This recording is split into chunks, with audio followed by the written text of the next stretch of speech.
और आप देख रहे हैं किशन कुमार यूपीएससी। आज हम लोग देखेंगे हिंदी व्याकरण का एक चैप्टर, और एक ही चैप्टर नहीं, हम लोग एक साथ बहुत सारे चैप्टर देखेंगे। और ये जो होने वाला है हमारे एनुअल एग्जाम का रिवीजन होने वाला है, मतलब हाफ ईयरली से लेकर के आपके सिलेबस तक पूरा सिलेबस हम इस वीडियो में कंप्लीट करेंगे। चाहे कितनी भी टाइम लग जाए, वी विल कंप्लीट, हम कंप्लीट करेंगे। ठीक है, तो आइए एक एक करके चैप्टर्स को देखना, परखना और उनसे बातें करना शुरू करते हैं। क्योंकि अगर हम चैप्टर से बात करना शुरू कर देते हैं तो चैप्टर भी हमसे बहुत अच्छे से बात करना शुरू कर देता है। तो आइए चलिए स्टार्ट करते हैं। ठीक है, चैप्टर का नाम है वचन। क्या है चैप्टर का नाम? वचन। ये आपका पहला चैप्टर यानी कि चैप्टर 14 है। चैप्टर 14 से चैप्टर 25 के बीच में हो सकता है आपका चैप्टर नंबर डिफर करे, लेकिन जो टॉपिक मैं समझाने वाला हूँ वो टॉपिक आपके एनुअल में जरूर आएगा। ठीक है, तो आइए शुरू करते हैं बिना टाइम वेस्ट। वचन, देखिए वचन का अर्थ ही होता है नंबर। वचन का अर्थ क्या होता है? नंबर। और नंबर का अर्थ क्या होता है? संख्या। क्या होता है? संख्या। तो वचन का अर्थ होता है संख्या। तो ऐसे शब्द जो कि किसी शब्द के एक जो कि किसी शब्द के एक या एक से अधिक होने का बोध कराता है, उसे हम वचन कहते हैं। क्यों, कैसे पता चलेगा? तो देखो, वचन का अर्थ होता है संख्या। तो इतना याद रखो, आपको पूरा डेफिनेशन बन जाएगा। अपने शब्दों में डेफिनेशन लिखना पड़ता है हमें कहना है कि वैसे शब्द जो किसी शब्द की संख्या का बोध कराते हैं। ये भी अगर हम लोग कह देंगे तो भी सही है कि वैसे शब्द जो किसी शब्द के कितने संख्या में है वो बोध कराते हैं, उसे वचन कहते हैं। हमारी किताबों में लिखा रहता है वैसे शब्द जो किसी शब्द के एक या एक से अधिक होने का बोध कराते हैं, उसे वचन कहते हैं। अब देखिए, वचन के संवाददाताओं ने, संवाददाता क्या होता है मेरे को खुद नहीं पता है, अगर आपको पता हो तो प्लीज कमेंट करना। ठीक है, हिंदी कमजोर है एक्चुअली हमारी। तो वचन के देखिए दो भेद होते हैं। ठीक, दो भेद वचन के होते हैं। एक होता है एक वचन और एक होता है बहुवचन। बहुवचन, ये बहुवचन, ये बहुवचन वाला बहुवचन है। ठीक है, दूसरा मत समझना। तो ये एक वचन मतलब एक संख्या में हो, एक मतलब वन, वचन मतलब संख्या। तो ऐसे शब्द जो किसी भी व्यक्ति वस्तु के एक होने का बोध कराए, के एक होने का बोध कराए, वह एक वचन कहलाता है। और वैसे शब्द जो किसी भी व्यक्ति वस्तु संख्या, व्यक्ति वस्तु के एक या एक से अधिक होने का, एक से अधिक होने का बोध कराता है, उसे बहुवचन। बहु मतलब होता है एक से ज्यादा, या फिर एक से ज्यादा। ठीक है, और वचन तो ऐसे शब्द जो कि किसी भी शब्द के एक से ज्यादा होने का बोध कराए, उसे बहुवचन कहते हैं। जैसे गाय, एक वचन, क्योंकि वो गाय एक है। गाय तो बहुवचन। ठीक, और किताब, किताबें, कलम, कलमें। ठीक है, इसके कुछ नियम होते हैं, तो नियम पे उतना भी मैं नहीं जा पाऊंगा क्योंकि ये वन शॉट वीडियो है। इसमें हम लोग वन बाय वन करके पूरे चैप्टर को देखेंगे। ठीक है, तो नियम आपको खुद से पढ़ने होंगे, याद करने होंगे। नहीं भी याद है कोई बात नहीं, ए लगा देना। या देखो, कुछ कुछ ऐसे भी शब्द होते हैं जिसमें ए नहीं लगता है, जैसे कि चिड़िया, चिड़िया, चिड़िया हो गया एक वचन, और यही ये लग गया चंद्रबिंदु, ये हो गया चिड़िया, बहुवचन। तो ऐसे भी कुछ शब्द पाए जाते हैं इस सृष्टि में। ठीक है, तो आइए अगले चैप्टर की ओर बात करते हैं। एक चैप्टर हम लोगों ने अच्छे से क्लियर कर लिया, चैप्टर 14 वचन, ठीक है, वन शॉट में क्लियर किया है हम लोगों ने, ये बात याद रखना। आपको इस वीडियो के लिए मुश्किल से 1 घंटा देना होगा, ठीक है, आप पूरे हिंदी को समझ जाओगे।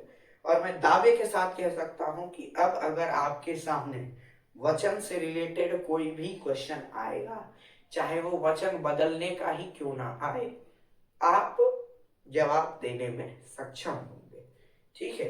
क्योंकि देखो, जब हमको पता रहता है ना कि वचन होता क्या है, बहुत बच्चे होंगे जो कि क्वेश्चन में पढ़ेंगे वचन बदले, अब वो पहले सोचेंगे कि भाई वचन क्या है, लेकिन अब आप नहीं सोचोगे, क्योंकि आपको पता है कि वचन का मतलब होता है संख्या, और जो संख्या का बोध कराते हैं वही वचन कहलाते हैं, ठीक है। वाह, ये तो पोएम बन गया, जो संख्या का बोध कराते हैं वही वचन कहलाते हैं, ठीक है। तो पोएम भी याद रख लेना, ठीक है, काम आएगा। अब दूसरा चैप्टर है कारक, कारक जो कि है चैप्टर 15 कारक, ठीक। इस चैप्टर में देखिए क्या है, इस चैप्टर में कारक, कारक का इंग्लिश में मतलब होता है केस, ठीक है। और कारक का अर्थ होता है क्रिया करने वाला, कारक का क्या अर्थ होता है, क्रिया करने वाला, ठीक। उसका कारक का यही अर्थ होता है, शाब्दिक अर्थ क्रिया करने वाला। तो वैसे शब्द जो संज्ञा या सर्वनाम का संबंध बताते हैं किसके साथ, तो क्रिया करने वाले यानी कि कर्ता के साथ, सॉरी,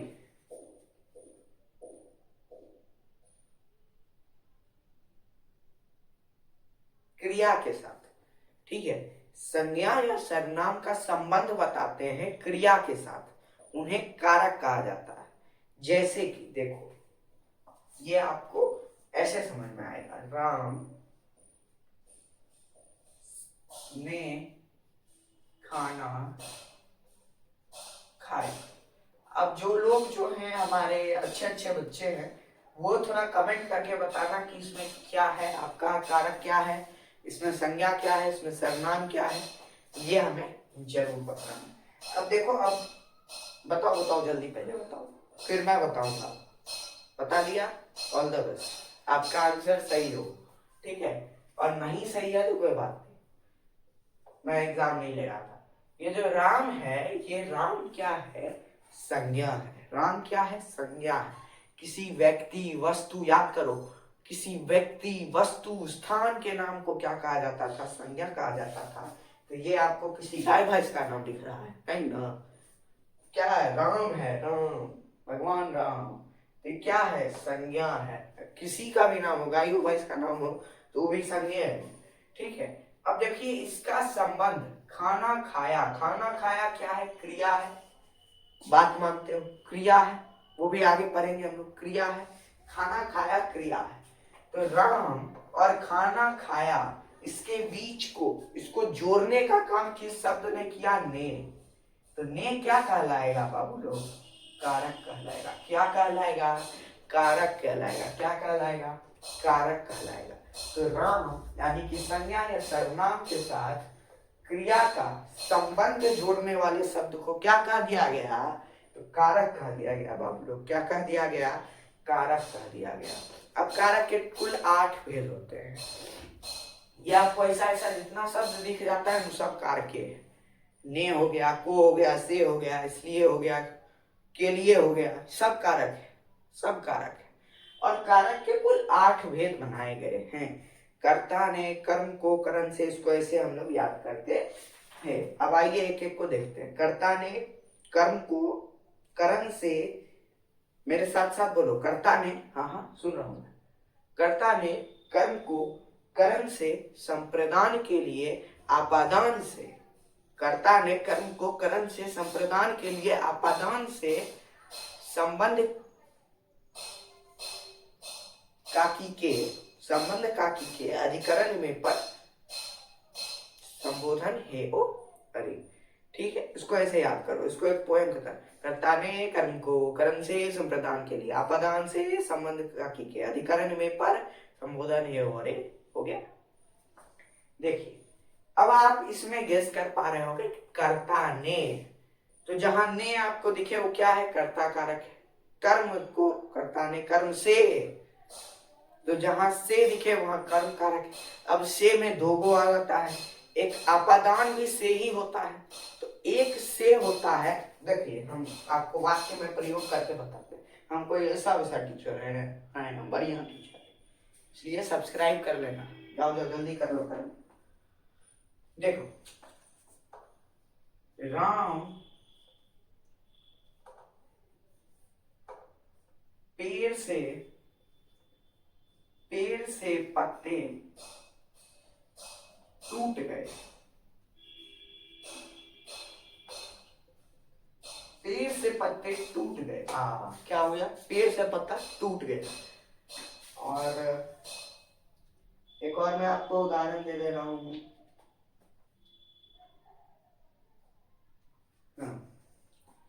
राम ने मार्कर से मुझे मारा। अब जल्दी जल्दी से बता दो तुम लोग कि इसमें संज्ञा या सर्वनाम कौन कौन सा है। तो इस वाक्य में पेड़ क्या है, संज्ञा है। पत्ता टूट गया ये क्या है, क्रिया है। पत्ता टूट गया क्या है, क्रिया है। पत्ता टूट गया क्या है, क्रिया है। इस दोनों को जोड़ने का काम कौन कर रहा है, तो से कर रहा है। तो से क्या कहलाएगा, कारक कहलाएगा। कौन सा कारक कहलाएगा, इसमें कंफ्यूजन है, काहे कि संप्रदान कारक और करण कारक, हाँ कर्म कारक, करण कारक जी लपलपा जाता है वो। करण कारक दोनों से होता है, और इस दोनों में से है, दोनों में से है। अब कौन सा कौन है सो बताते हैं। करण कारक का जो से है उसका उपयोग किया जाता है के द्वारा के लिए। तो करण कारक में जो से है उसका उपयोग के द्वारा के लिए किया जाता है। और अधिकरण कारक का जो से है उसका उपयोग किया जाता है किसी चीज के अलग होने। जैसे पेड़ से पत्ते टूट गए, तो पेड़ से क्या हो गया, पत्ता अलग हो गया, तो यहाँ पर ये आ जाएगा अधिकरण कारक। और राम ने मारकर से, तो मारकर क्या है, यहाँ हथियार है, तो हथियार के द्वारा, जब आप जहां है ना से, उसको से हटा करके वहां पर के द्वारा बोल के देखो, राम ने मारकर के द्वारा मुझे मारा, अगर वाक्य सही लगा तो वो अधिकरण कारक हो जाएगा। और यहाँ पर भी लगा के देखो के द्वारा, पेड़ के द्वारा पत्ते टूट गए, पेड़ के द्वारा पत्ते टूट गए ना, ये पूरा मीनिंग चेंज कर दिया, ये पेड़े को पगला बना दिया ना ना ना ना। तो यहाँ पे से क्या हो जाएगा, कर्म कारक के तरह आ जाएगा। और यहाँ के द्वारा का उपयोग किया जा रहा है, तो राम यहाँ पर से क्या हो जाएगा, अधिकरण कारक हो जाएगा। सॉरी, यहाँ करण कारक हो जाएगा के द्वारा। ठीक है, अब आ जाइए अगले चैप्टर पे। ठीक है, देखा एक चैप्टर 15 मिनट, उससे ज्यादा टाइम देना ही नहीं है। ठीक है, जो पढ़े सो पढ़े। अभी क्या करना है, जिस चैप्टर को जितने कम टाइम में खत्म करना है उसको उतने टाइम खत्म कर दो। ठीक है, बाद बाकी आपको अगर पूछा जाए कर्ता कारक क्या है, तो जो कर्ता के द्वारा किसी काम के होने का बोध कराता है उसे कर्ता कारक कहते हैं। कर्म कारक क्या है, तो जो कर्म को क्रिया के साथ जोड़ता है वो कर्म कारक कहलाएगा। करण कारक क्या है, तो वैसे ही करके पूरा बनाना है। अब पाठ 16 पे आ जाते हैं, जिसका नाम है सर्वनाम शब्द। जिसका क्या नाम है बाबू लोग, सर्वनाम शब्द। सर्वनाम, सर्व सबका नाम, तो सबका नाम के बदले जो शब्द आए वही सर्वनाम कहलाए। सबका नाम के बदले जो शब्द आए वही सर्वनाम कहलाए।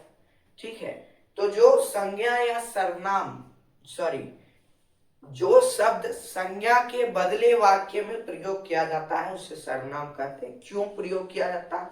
किसको इतना चुल मच रहा है भाई? है क्यों करना है जब संज्ञा है तो? झूठ मूठ का एक चैप्टर बढ़ा दिया? नहीं, हम जब भी कोई भाषा बोलते हैं ना, चाहे वो इंग्लिश हो, हिंदी हो, संस्कृत हो, संस्कृत तो खैर आता नहीं है, कोई भी भाषा हो, उसको जब हम बोलने लगते हैं तो हम कोशिश करते हैं कि भाषा छोटी हो और हम बड़ी बड़ी बात कर जाए, छोटे कम बोलना पड़े और ज्यादा मतलब विचार उत्पन्न हो जाए और हमारा भाषा जो है सुनने में आकर्षक लगे। इसलिए कवि लोग क्या करते हैं कि कवि लोग जो है तुकात्मक शब्दों का प्रयोग करते हैं, राइमिंग वर्ड्स जिसको हम लोग कहते हैं। उसके बाद और कुछ कुछ हार्ड वर्ड्स का यूज करते हैं, कुछ देसी शब्दों का उपयोग करते हैं ताकि उनकी भाषा और अट्रैक्टिव लगे, लोग उनके भाषा की तरफ आकर्षित हो जाए, है कि नहीं? तो वैसे ही हम मान लिया कि कवि नहीं है, लेकिन हम भी अगर ऐसे लिखेंगे कि गाय हमारी माता है, गाय को हम माता मानते हैं, गाय के 4 पैर होते हैं, गाय के एक भी हाथ नहीं होते हैं। बाबू लोग अगर कोई बच्चा देख रहा है तो उसको मत दिखाना, क्योंकि वो वही लिख के आएगा निबंध में ना, हम गलत बता रहे हैं। तो मान लो कि हम 5 सेंटेंस लिखे और पांचों में गाय गाय गाय गाय लिख दिए, तब जो पढ़ेगा तो गाय पढ़ते पढ़ते उसका माथा खराब हो जाएगा। इसीलिए हम लोग एक बार गाय लिखते हैं, उसके बाद लिखते हैं इसके, यह, वह, कोई, किसका, ऐसे हम लोग उपयोग करते हैं। तो ये जो शब्द है यह, वह, इसे, ये सब शब्द क्या कहलाता है? सर्वनाम शब्द कहलाता है। तो ऐसे शब्द जो संज्ञा के बदले वाक्य में प्रयोग होकर हमारे भाषा को और आकर्षक बना देते हैं, उन्हें सर्वनाम शब्द कहते हैं। सर्वनाम शब्द के कुल 6 भेद होते हैं। कितने भेद? 6 भेद। पुरुषवाचक सर्वनाम, ऐसा सर्वनाम जिसको पर्सनल प्रोनाउन कहते हैं। ऐसा सर्वनाम जो कि पर्सनल के लिए यूज होता है, खुद के लिए यूज करते हैं, उसे पर्सनल प्रोनाउन यानी कि पुरुषवाचक सर्वनाम कहते हैं। दूसरा होता है निजवाचक, जिसको कि रिफ्लेक्सिव प्रोनाउन कहते हैं। तो इंग्लिश में तो सेल्फ लग जाता है, हिंदी में क्या लगेगा भैया? हिंदी में तो सेल्फ लगा देंगे तो मास्टर गाड़ी का सेल्फ लेके निकल जाएगा, ऐसा तो कर नहीं सकते हैं। तो सुनो, निजवाचक सर्वनाम और पुरुषवाचक सर्वनाम में अंतर है। निजवाचक सर्वनाम कैसे यूज होता है? हम, स्वयं, खुद, ऐसे के लिए यूज होता है। यह मेरा खुद का मार्कर है, यह मेरा खुद का घर है भाई, यह मेरा खुद का बोर्ड है भाई, ये मेरा खुद का किताब है भैया। तो खुद का, स्वयं, अपना, ये सब शब्द जब हम लोग यूज करते हैं तो वो हो जाता है निजवाचक, मतलब निजी लोगों के लिए, खुद के लिए यूज कर रहे हैं। और पुरुषवाचक हो जाता है मैं, हम सब, ये सब पुरुषवाचक सर्वनाम हो जाता है। ये सब क्या हो जाता है? पुरुषवाचक। तुम, तुम्हारा, तुम्हें, ये सब पुरुषवाचक है। ठीक है, तो 2 समझे, पुरुषवाचक, निजवाचक। तीसरा होता है प्रश्नवाचक, कोई, किसका, क्या, कहाँ, ये सारी जो चीजें होती है वो प्रश्नवाचक, जो कि प्रश्न पूछने में मदद करती है। चौथा होता है आपका संबंधवाचक, जो कि संबंध बचाता है, जिसकी लाठी उसी की भैंस, तो जिसकी उसकी, जैसे करोगे वैसे पाओगे, जैसे वैसे, जैसी करनी वैसी भरनी, जैसी वैसी। तो ये जो संबंध वाला है ना, ये हमेशा संबंध में आता है, ये हमेशा 2 के पेयर में आता है, संबंध वाचक सर्वनाम। 3 समझ गए। चौथा है अपना निश्चय और 5वां है अनिश्चय। निश्चयवाचक सर्वनाम क्या होता है कि निश्चित चीज के लिए प्रयोग होता है, जैसे कि यह, वह, ये सब, वहां, यहां, ये सब क्या हो गया? सब निश्चित चीज के लिए है। यह, तो हम कह रहे हैं कि भाई यह कलम मेरी है, तो यह, तो हम इसको कह रहे हैं ना कि यह मेरी है ना। इस पे हम निश्चित हैं कि यही मेरी है। अनिश्चित, थोड़ा सा नमक डाल दो, थोड़ा सा, थोड़ा सा, तो ये क्या है? अनिश्चित है। आपको पता नहीं है कितना डालना है, को चुटकी डाल सकते हैं, एक बुरियो डाल सकते हैं, ठीक है, ये अनिश्चित है ना। निश्चित हो गया, अनिश्चित हो गया, निज हो गया। पुरुष वाचक समझ गए, निजवाचक समझ गए, निश्चित अनिश्चित समझ गए, संबंध समझ गए, प्रश्नवाचक समझ गए। छह का छह पाठ खत्म। अब आगे बढ़िए, आगे है विशेषण, पाठ 17 विशेषण। विशेषण, विशेष, विशेष, विशेषण बोलने में ही विशेष आ जाता है। तो ऐसे शब्द जो कि संज्ञा या सर्वनाम की विशेषता को बताते हैं उन्हें विशेषण कहते हैं। ये हम लोग क्लास 5 से पढ़ के आ रहे हैं कि विशेषण किसको कहते हैं, जिसको एडजेक्टिव इंग्लिश में कहते हैं, एडजेक्टिव। तो क्या होता है कि कुछ ज्यादा कहा जाता है, संज्ञा या सर्वनाम के बारे में कुछ हमें ज्यादा बता देता है, वैसे शब्दों को भी हम लोग विशेषण कहते हैं। या फिर आप इतना ही जानो कि विशेषता, संज्ञा या सर्वनाम की विशेषता बताने वाले शब्द को विशेषण कहते हैं। यह कपड़ा लाल है, लाल, लाल क्या है? कपड़े की विशेषता बताया। कपड़ा क्या है? यह संज्ञा है, संज्ञा की विशेषता बताया लाल, यह लाल है, तो ये क्या है? संज्ञा की विशेषता बता रहा है, तो ये विशेषण कहलाएगा। विशेषण चार प्रकार के होते हैं, गुणवाचक विशेषण, संख्यावाचक विशेषण, परिमाणवाचक विशेषण और सार्वनामिक विशेषण। गुणवाचक विशेषण किसी चीज के गुण के बारे में बताएंगे। आम मीठा है, आम खट्टा है, अंगूर खट्टा है, ठीक है। चॉकलेट मीठा है, चॉकलेट खट्टा है, तो ये मीठा हो गया, खट्टा हो गया। ऐसे शब्द क्या है? किसी चीज के गुण के बारे में बता रहे हैं। किशन अच्छा शिक्षक है, अच्छा क्या है? मेरी गुण को बता रहा है कि हम अच्छे हैं कि खराब है। तो ये जो गुण बता रहा है वो गुणवाचक विशेषण कहलाएगा। परिमाणवाचक विशेषण, 1 किलो, आधा किलो, 4 किलो, 10 किलो, 15 किलो, क्या है? परिमाण, नाप तौल को बता रहा है। मैंने 5 किलो चीनी लाया, तो मैंने चीनी, चीनी की विशेषता बता दिया। मैंने, देखो, मैं बाजार से 5 किली नहीं, किलो, किलो चीनी लाया। बात सही है, आज मैंने लाया था, ठीक है। तो मैंने बाजार से चीनी, चीनी क्या है? संज्ञा है। बाजार क्या है? संज्ञा है। मैं क्या है? सर्वनाम है। से क्या है? कारक है। और ये 5 किलो, तो ये क्या चीनी की विशेषता बता रहा है कि नहीं? चीनी है, कितना है? 5 किलो। तो ये क्या है? विशेषण शब्द है। कौन सा विशेषण है? तो ध्यान से देखो, ये माप तौल की इकाई है। इसमें माप तौल है तो परिमाणवाचक है, माप तौल है तो परिमाणवाचक है। चौथा है आपका संख्यावाचक, सॉरी तीसरा संख्यावाचक, जिसमें संख्या हो। मैंने आज 5 कलम खरीदे, तो ये 5 क्या है? संख्या। अब देखो, आप इसमें भी आप कह सकते हो कि भाई ये भी संख्यावाचक है। हाँ, बिल्कुल कह सकते हो, क्योंकि यहाँ पे भी तो संख्या है?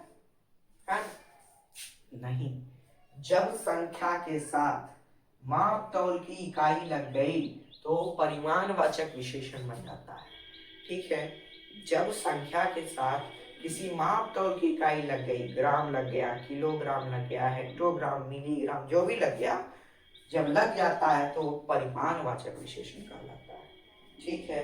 इतना क्लियर है। अब चौथा है सार्वनामिक विशेषण। क्या है चौथा? सार्वनामिक विशेषण, जो शब्द किसी संज्ञा या सर्वनाम शब्द की संख्या या कर्म का बोध कराते हैं, सॉरी, तो संख्यावाचक विशेषण कहलाते हैं।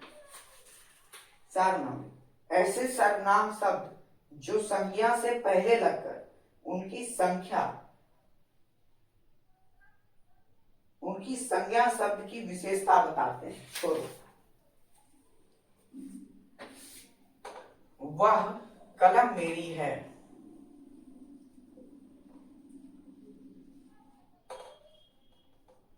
तो कलम क्या है? संज्ञा। अब संज्ञा से पहले जो शब्द आ गया और इस कलम के बारे में विशेषता बता रहा है कि नहीं? कलम की विशेषता बता रहा है ना, वह यही कलम है, यह विशेषता है ना। तो ये क्या कहलाएगा? विशेषण। अब कहोगे थोड़ी देर पहले तो बोले थे यह हुआ सर्वनाम है। तो कभी कभी सर्वनाम शब्द विशेषण की तरह काम करने लगते हैं। कब? जब सर्वनाम शब्द संज्ञा से पहले लग जाते हैं तो वो विशेषण की तरह काम करने लगते हैं। विशेषण की 3 तुलनात्मक अवस्थाएं हैं। मूलावस्था, पॉजिटिव, कंपैरेटिव एंड सुपरलेटिव। मूलावस्था मतलब मूल, पॉजिटिव, ठीक है, जब किसी एक ही प्राणी या वस्तु की विशेषता प्रकट की जा रही है, जैसा कि अभी हम लोगों ने पढ़ा, किसी एक के बारे में हम अगर सिंपल सा चीज बता रहे हैं तो वो पॉजिटिव है। वो क्या है? मूलावस्था है। दूसरा उत्तरावस्था, मतलब किसी दो के बीच में कंपैरिजन किया जा रहा है। राम श्याम से लंबा है, से लंबा क्या आ जाएगा? उत्तरावस्था, जब दो के बीच में कंपैरिजन किया जाए और वो जो सर्वनाम शब्द जो दो के बीच में कंपैरिजन करवाए उसे मूलावस्था सर्वनाम शब्द कहा जाता है। और एक होता है, सॉरी, उत्तरावस्था जब दो के बीच में, एक होता है उत्तमावस्था, एक उत्तरावस्था, एक उत्तमावस्था। उत्तमावस्था मतलब जब दो से अधिक व्यक्ति वस्तु का कंपैरिजन किया जाए, तुलना किया जाए तो उत्तमावस्था कहला जाएगा। लघु, लघुतर, लघुत्तम, उच्च, उत्तर, उत्तम, उच्चतम, न्यू, न्यून, कम, न्यूनतम, न्यूनतर, न्यूनतम, सुंदर, सुंदरतर, सुंदरतरम, सरल, सरलतर, सरलतम। ठीक है, तो ऐसे होते हैं। देखो जितना भी उत्तमावस्था में होगा सबके लास्ट में म लगा रहेगा, ठीक है। जितना भी उत्तरावस्था में रहेगा सबके लास्ट में र लगा रहेगा, और जो भी मूलावस्था में रहेगा वो नॉर्मल रहेगा, ठीक है। अब बात करते हैं चैप्टर 18 जो कि है क्रिया। चैप्टर 18 क्या है? क्रिया। तो ऐसे शब्द जो किसी काम, क्रिया मतलब होता है काम, क्रिया मतलब क्या होता है? काम। तो जो शब्द किसी काम के होने या करने का बोध कराते हैं उसे क्रिया कहते हैं। जो शब्द किसी काम के होने या करने का बोध कराते हैं उन्हें क्रिया कहते हैं, ठीक है। जो शब्द किसी काम के होने या करने का बोध कराते हैं उन्हें क्रिया शब्द कहते हैं। जैसे कि राम खेल रहा है, तो खेल रहा है कहाँ आएगा? और ये बात याद रखना, हिंदी में क्रिया शब्द हमेशा लास्ट में आता है। हिंदी में क्रिया शब्द सेंटेंस के लास्ट में आता है। राम खेल रहा है, राम जा रहा है, राम पी रहा है, राम सो रहा है, सब क्या होगा? क्रिया शब्द। रोना, खाना, पीना, सोना, सब क्रिया शब्द होता है, ठीक है। क्रिया शब्द देखो, कर्म के आधार पर क्रिया शब्द के दो भेद होते हैं। एक होता है सकर्मक क्रिया, एक होता है अकर्मक क्रिया। सकर्मक क्रिया मतलब स मतलब के साथ, कर्मक तो कर्म के साथ, ऐसा वाक्य जिसमें कर्म लगा हो, ट्रांजिटिव वर्ब, ऐसा क्रिया जिसमें कर्म की जरूरत हो उसे सकर्मक क्रिया कहते हैं, उसे सकर्मक क्रिया कहते हैं। विक्रम या फिर राम पत्र लिख रहा है, तो यहां लिख रहा है क्या होगा? क्रिया होगा। लेकिन उसको एक उसमें कर्म भी है, पत्र। क्रिया का प्रभाव किस पे पड़ रहा है? तो वो कर्म कहलाता है। तो क्रिया का प्रभाव यहाँ पर पत्र पे पड़ रहा है, तो पत्र क्या कहलाएगा बाबू लोग? पत्र कहलाएगा आपका, सही समझा, पत्र आपका कहलाएगा कर्म। और जो भी क्रिया कर्म के साथ आती है वो सकर्मक क्रिया कहलाती है। अकर्मक, अ मतलब के बिना, क्रिया के बिना, सॉरी कर्म के बिना जो क्रिया आ जाए वो अकर्मक क्रिया। राम खा रहा है, अब इसमें हमको पता ही नहीं, राम खा रहा है तो खाने का प्रभाव किस पे पड़ा, किसी पे नहीं। हाँ, अब हम बोलते हैं राम आम खा रहा है, हाँ खाने का प्रभाव आम पे पड़ा, है ना, तब वहां आम कर्म हो जाता। लेकिन यहाँ हम आम दिए ही नहीं, आम हटा दिए, राम खा रहा है सीधा, तो ये हो गया अकर्मक क्रिया। इसमें आप क्या, किसे और किसको, क्या किसे और किसको लगा करके सवाल पूछेंगे सवाल वाक्य में, तो आपको अगर जवाब मिल जाता है तो वो सकर्मक है, और अगर जवाब नहीं मिलता है तो वो अकर्मक क्रिया कहलाता है। अब देखो, अब रचना की दृष्टि से क्रिया के 4 भेद, कर्म के दृष्टि से 2 भेद, अकर्मक सकर्मक। रचना की दृष्टि से 4 भेद, प्रेरणार्थक, संयुक्त, पूर्वकालिक और नाम धातु क्रिया। प्रेरणार्थक जिसमें क्या होगा कि जो संज्ञा या सर्वनाम होगा ना, वो दूसरे को प्रेरणा देगा कि तुम ये काम कर लो। पिताजी हमको रोज प्रेरणा देते हैं कि राम पढ़ लो, राम पढ़ लो, तो यहाँ पढ़ क्या है, क्रिया है, और यहाँ क्या हो रहा है, प्रेरणा दिया जा रहा है किसी को, किसी के द्वारा किसी को प्रेरणा दिया जा रहा है, तो वह क्या कहलाएगा, वह प्रेरणार्थक क्रिया कहलाएगा। क्या कहलाएगा, प्रेरणार्थक क्रिया कहलाएगा। संयुक्त क्रिया, देखो संयुक्त क्रिया क्या होता है, जिन वाक्यों में एक से अधिक क्रियाएं मिलकर एक ही कार्य कर रही है उन्हें संयुक्त क्रिया कहा जाता है। माताजी रोटियां बना दी, रोहन बाजार से आ गया, तो आ भी है गया भी है, तो दोनों शब्द मिलकर के एक ही चीज को दिखा रहा है, ये उतना ज्यादा कोई जरूरत है नहीं। तीसरा होता है पूर्वकालिक क्रिया, एक क्रिया के करने से पहले दूसरा क्रिया हो जाता है। राम खेलकर बाहर गया, तो बाहर गया एक क्रिया, खेलकर दूसरा क्रिया, तो खेलना काम पहले हो गया, पूर्व हो गया किसी दूसरे काम के होने से, तो ये पूर्वकालिक क्रिया कहलाएगा। चौथा है नाम धातु क्रिया, संज्ञा सर्वनाम विशेषण अनुकरण वाची शब्दों से बनने वाली क्रियाएं। देखो अब जैसे बात, बात से हो गया बतियाना, तो बात क्या है, बात क्या है, बात जो है वो संज्ञा शब्द है। बतियाना अब ये हो गया क्रिया शब्द, तो इसको नाम धातु क्रिया कह दिया गया है कि जो क्रिया संज्ञा सर्वनाम विशेषण से बदल कर परिवर्तित होकर बात का बतियाया करके उसको लग जाए, वो हो जाता क्रिया बन जाए, वो हो जाता है आपका नाम धातु क्रिया। चलिए, ये था हमारा पार्ट 1, जिसमें कि हम लोगों ने चैप्टर 14 से चैप्टर 18 तक की बात की और अच्छे खासे टाइम में किया। तो ये पार्ट 1 था हमारा। पार्ट 2 के लिए इंतजार करें, आपको जल्द ही पार्ट 2 भी मिल जाएगा, जिसमें कि हम लोग चैप्टर 19 से लेकर चैप्टर 25 तक बात करेंगे। ठीक है, धन्यवाद।